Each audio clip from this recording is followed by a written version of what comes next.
Hey everyone, welcome back to my YouTube channel science learning academy. मैं हूं आपके educator Neha Saini.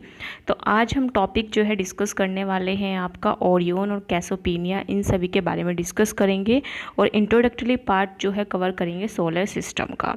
Okay, तो what is Orion? Orion क्या होता है? देखो, सबसे पहले तो यहाँ पर एक पॉइंट दे रखा है, वो चीज़ आप पढ़ लीजिए। Note that the pole star is not visible from the southern hemisphere, यानी कि जो पोल स्टार है वो विजिबल नहीं होता है किससे? साउदर्न हेमिस्फेयर से। Some of the northern constellation like Ursa Major may also not be visible from some point of southern hemisphere, यानी कि सदर्न हेमिस्फेयर पे पोल स्टार जो है विजिबल नहीं होता है। इसके साथ साथ जो अर्सा मेजर्स हैं कुछ, वो भी विजिबल नहीं होते हैं। ठीक है, नेक्स्ट है Orion. Orion is another well known constellation that can be seen during winter in the late evening, यानी कि जो ओरियन है वो एक दूसरा आप कह सकते हैं अनदर वेल नोन कॉन्स्टलेशन है जो कि आपको विंटर और लेट इवनिंग में दिखाई देता है, यानी कि विंटर के टाइम पे लेट इवनिंग में दिखाई देता है। It is one of the most magnificent constellation in the sky, ये सबसे मैग्निफिशेंट कॉन्स्टलेशन होता है स्काई के अंदर। इट ऑल्सो हैज़ 7 और 8 ब्राइट स्टार्स, इसके पास भी क्या होते हैं? 7 और 8 ब्राइट स्टार्स होते हैं। और the Orion is called the Hunter. Orion क्या कहलाता है? हंटर कहलाता है। आप यहाँ पर एक इमेज देख रहे होंगे, ये देखिए, ये किसकी? एक हंटर की इमेज यहाँ पर दिख रही है। ठीक है, the 3 middle stars represent the belt of Hunter, यानी कि जो 3 मिडल स्टार्स होते हैं वो क्या रिप्रेजेंट करते हैं? बेल्ट को रिप्रेजेंट करते हैं। और 4 ब्राइटर स्टार्स जो होते हैं वो क्वाड्रिलेटर शेप को क्या करते हैं? क्वाड्रिलेटर शेप में अरेंज रहते हैं, यहाँ पर अगर आप देख रहे होंगे। ठीक है, the star Sirius which is brightest star in the sky, यानी कि जो स्टार सीरस है वो क्या है? ब्राइटेस्ट स्टार है स्काई में। ये क्वेश्चन आ सकता है आपका एमसीक्यू में कि कौन सा स्टार जो है वो ब्राइटेस्ट स्टार होता है स्काई के अंदर। Is located close to Orion, यानी कि किसके क्लोज लोकेटेड होता है? ओरियन के क्लोज लोकेटेड होता है। Look along the line towards the east. This line will be lead to a very brightest star. It is called Sirius, यानी कि जो ओरियन के जो 3 स्टार्स हैं, ठीक है, वहाँ से आपको एक इमेजिनरी लाइन ड्रॉ करनी है और उसके सामने जो आपको स्टार दिखेगा, जो ब्राइटेस्ट स्टार है, उसका नाम क्या है? सीरस। ठीक है, नेक्स्ट है Cassiopeia. Cassiopeia is another prominent constellation in the northern sky, यानी कि जो कैसोपिया है वो एक दूसरी तरह का प्रोमिनेंट कॉन्स्टलेशन है नदर्न स्काई के अंदर। ये भी विजिबल होता है विंटर के अंदर in early part of night, यानी कि जो अर्ली पार्ट होता है नाइट का, वहाँ पर उस टाइम पे आपको ये दिखाई देता है। और ये किस शेप में रहता है? ये डब्ल्यू और एम की शेप में रहता है, यानी कि डिस्टोर्टेड डब्ल्यू की तरह और एम की तरह आपको ये दिखाई देगा। Constellation does not have only 5 to 10 star, यानी कि जो कॉन्स्टलेशंस होते हैं उनके पास ज़रूरी नहीं है कि 5 से 10 ही स्टार्स हो। एक लार्ज नंबर ऑफ स्टार्स होते हैं, लेकिन जो ब्राइट स्टार्स होते हैं वही हम अपनी आंखों से देख पाते हैं। All the star which make up a constellation are not at the same distance, और जितने भी स्टार्स हैं जो कि कॉन्स्टलेशन बना रहे हैं वो एक सेम डिस्टेंस पर नहीं होते हैं। They are just in the same line of sight in the sky, एक सिर्फ 21 में है, एक same line of sight in the sky में दिख रहे हैं, यानी कि स्काई के अंदर आपको ये एक उसमें दिख रहे हैं, एक लाइन में। ठीक है, लेकिन ये एक डिस्टेंस में नहीं होते हैं, सेम डिस्टेंस में नहीं होते हैं। ठीक है, अब है solar system. So basically solar system और में आपके आते हैं सभी, यानी कि सन आते हैं, प्लैनेट्स आते हैं। ठीक है, यानी कि sun and celestial bodies which revolve around it form a solar system. ठीक है, जो सन है और जो क्रिस्टल बॉडीज़ होती हैं वो एक दूसरे के चक्कर काट के क्या बनाती हैं? सोलर सिस्टम बनाती हैं। It consist of large number of bodies, इसके अंदर कौन लार्ज नंबर ऑफ बॉडीज़ होती हैं? जैसे कि प्लैनेट्स हो गया, कॉमेट्स हो गया, एस्ट्रॉइड हो गया, मेटियोर्स हो गया, ये सभी क्या हैं? आपकी क्रिस्टल बॉडीज़ हैं। ठीक है, the gravitational attraction between the sun and this object keep them revolving around it, यानी कि जो ग्रेविटेशनल अट्रैक्शन होता है इन दोनों के बीच में, इसकी वजह से क्या होता है? ये एक दूसरे के अराउंड रिवॉल्व करते हैं। The earth as you know also revolve around the sun, यानी कि जो अर्थ है आप भी जानते हैं वो किसके अराउंड रिवॉल्व करती है? सन के अराउंड रिवॉल्व करती है। It is a member of solar system, ये किसका है? सोलर सिस्टम का मेंबर है। इट इज़ ए प्लैनेट, ठीक है, यानी कि ये क्या है? प्लैनेट है। अर्थ क्या है? एक प्लैनेट है। There are 7 other planets that revolve around the sun, यानी कि इसके अलग भी कितने प्लैनेट्स हैं? 7 और प्लैनेट्स हैं, यानी कि टोटल प्लैनेट्स कितने हो गए हमारे पास?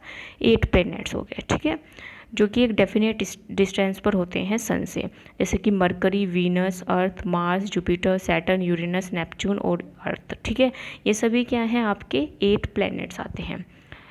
अब यहाँ पे आपको एक सिस्टमेटिक व्यू दिखा रखा है जिसमें ये जो है आपके बेसिकली कौन किसके अराउंड जो है वो रिवॉल्व कर रहा है, उस हिसाब से आपको यहाँ पर दिखा रखा है। ठीक है, जैसे sun, Mercury, Venus, Earth, Jupiter, Mars, Neptune, Uranus, Saturn. ठीक है, ये सभी क्या हैं, प्लैनेट्स हैं। टोटल 8 प्लैनेट्स होते हैं, और जो अगर हम बात करें अर्थ जो है वो 3rd प्लैनेट है। ठीक है, इतना हो गया है। अब आते हैं यहाँ पर, जो बूझो है वो क्या कह रहा है कि उसने पढ़ा है कहीं पर कि 9 planets in the solar system, कि हमारे सोलर सिस्टम में कितने प्लैनेट्स होते हैं, 9 प्लैनेट्स होते हैं। देखो बेसिकली जो 9th प्लैनेट था वो है आपका प्लूटो, लेकिन 2006 तक तो 9 प्लैनेट जो है सोलर सिस्टम में कंसिडर किए गए हैं, लेकिन Pluto was the farthest planet from the sun, ये सबसे दूर का प्लैनेट था सन से।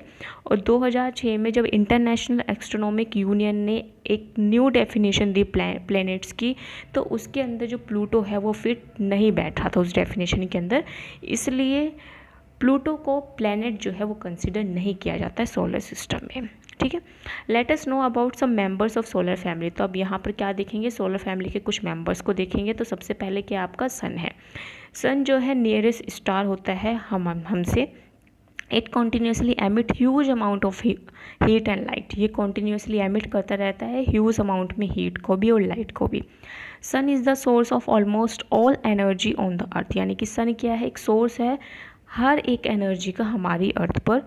In fact sun is the main source of heat and light from all planets, यानी कि सन ही क्या है, एक मेन सोर्स है हीट और लाइट फॉर ऑल प्लैनेट्स का। ठीक है, अब आते हैं प्लैनेट्स पे। The planets look like stars, planets भी किसकी तरह दिखाई देते हैं, स्टार्स की तरह दिखाई देते हैं। But they do not have their own light, लेकिन उनके पास क्या है, खुद की लाइट नहीं होती है। दे merely reflect the sunlight that fall on them, ये किसके थ्रू रिफ्लेक्ट होते हैं, जो सन है, सनलाइट जो इनके ऊपर पड़ रही है उसके थ्रू ये हमें दिखाई देते हैं। Can you distinguish between planets and stars, क्या आप प्लैनेट्स और स्टार्स में डिस्टिंग्विश कर सकते हैं। The simplest method of identify planet from star is that stars twinkle. ठीक है, अगर आप एक डिफरेंस यहाँ पर देखिए, सिंपल मेथड देखिए, तो आप किस तरह से आइडेंटिफाई करते हैं कि जो स्टार्स है वो क्या करते हैं, टिमटिमाते हैं। ठीक है, लेकिन प्लैनेट्स ऐसे नहीं होते हैं।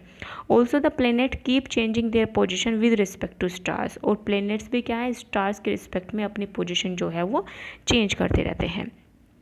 A planet has a definite path in which it revolve around the sun, planet का क्या होता है, एक डेफिनेट पाथ होता है। यहाँ पर अगर आप देख रहे होंगे ये जो घेरा है, ठीक है, यहाँ बीच में सन है, उसके अराउंड क्या है, बहुत सारे प्लेनेट्स जो है रिवॉल्व कर रहे हैं। ठीक है, तो उनका एक डेफिनेट पाथ होता है, और उसी पाथ को हम क्या बोलते हैं, ऑर्बिट। क्या बोलते हैं, ऑर्बिट। ठीक है, तो अगर आपसे कोई पूछे कि प्लेनेट का डेफिनेट पाथ को क्या बोलते हैं, उसको हम बोलते हैं orbit. The time taken by a planet to complete one revolution is called period of revolution, यानी कि जो टाइम लगता है एक प्लेनेट को कंप्लीट होने के लिए, वन रिवॉल्यूशन को, उसको हम क्या बोलते हैं, period of revolution. The period of revolution increase as the distance of planet increase from the sun, जो पीरियड ऑफ रिवॉल्यूशन है वो बढ़ता है जैसे कि जब जब डिस्टेंस जो है प्लेनेट की इंक्रीज होती है सन से। ठीक है, I wonder why the planet do not collide while revolving around the sun।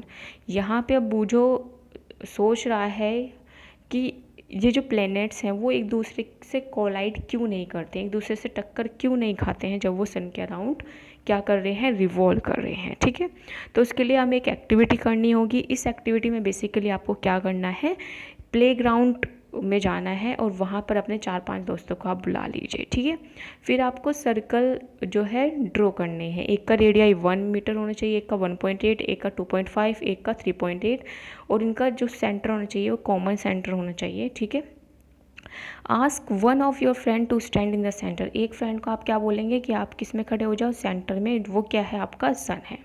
ठीक है, उसके बाद आप दूसरे जो फ्रेंड है उनको रिप्रेजेंट करोगे किससे, मरकरी से, वीनस से, अर्थ से, मार्स से, ठीक है। Ask your friend to move around the sun in anti clockwise direction. तो अब आपको क्या कहना है अपने दोस्त को कि आपको इसमें एंटी क्लॉकवाइज डायरेक्शन में मूव करना है अपने ही ऑर्बिट के अंदर, ठीक है। ये जो आपका ऑर्बिट है इसी के अंदर आपको क्या करना है, मूव करना है, यानी कि जो ये पाथ आपके गोले गोले से जो पाथ बनाया है इसी के अराउंड आपको क्या करना है, मूव करना है। Do they collide with one another, क्या ये एक दूसरे से टकराए हैं, नहीं, बिल्कुल भी नहीं टकराए हैं, क्योंकि ये किस में मूव कर रहे हैं, अपने ऑर्बिट में मूव कर रहे हैं, अपने एक डेफिनेट पाथ में मूव कर रहे हैं। ये जो आपने सर्कल बनाए हैं, ये जो पाथ हमने बनाया है यहाँ पर अगर आप देख रहे होंगे, यहाँ पर ये जो पाथ हमने बनाया है इस डेफिनेट पाथ के अंदर ये लोग क्या कर रहे हैं, मूव कर रहे हैं, ठीक है।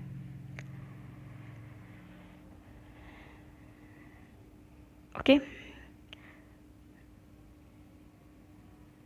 चलिए, beside revolving around the sun a planet also rotates on its on axis, यानी कि रिवॉल्विंग के साथ साथ जो प्लैनेट है वो अपनी एक्सिस पर रोटेट भी करते हैं, ठीक है। जैसे कि आप यहाँ पर टॉप ये देख रहे होंगे, अगर आप इसको घुमाएंगे तो ये क्या करेगा, अपनी ही एक्सिस पर क्या करेगा, रोटेट करेगा, ठीक है। उसको हम क्या बोलते हैं, रोटेशन करते हैं।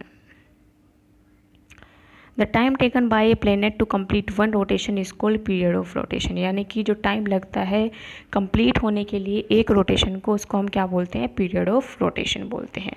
क्या बोलते हैं, period of rotation. Some planet are known to have moon satellite revolving around them, यानी कि कुछ प्लेनेट जो है उनको हम जानते हैं, जैसे कि मून है, सनलाइट, सैटेलाइट है, ये क्या करते हैं, एक दूसरे के राउंड में रिवॉल्व करते हैं, ठीक है। Any celestial body revolving around another celestial body is called satellite, यानी कि जब एक क्लिस्टर बॉडी दूसरी क्लिस्टर बॉडी के अराउंड रिवॉल्व करती है तो उसको हम क्या बोलते हैं, सैटेलाइट बोलते हैं।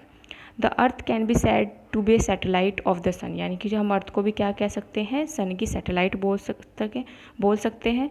Though generally we call it a planet of the sun, ठीक है। और इसके जनरली हम इसको क्या बोलते हैं, प्लेनेट ऑफ सन बोलते हैं।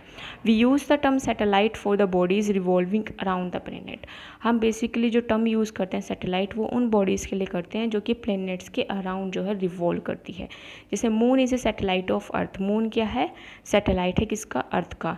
They are many man made satellites revolving around the earth, these are called artificial satellites, उनको हम क्या बोलते हैं, आर्टिफिशियल सैटेलाइट्स बोलते हैं, ठीक है। तो जो अर्थ रिवॉल्व करती है अराउंड सन वो क्या है आपकी, बेसिकली वो भी एक तरह से क्या है, सैटेलाइट है, ठीक है। So that's all for today, हम मिलते हैं आपको नेक्स्ट सेशन में। आई होप आज की वीडियो आपको पसंद आई होगी। If you like it you can like, share and subscribe to my channel.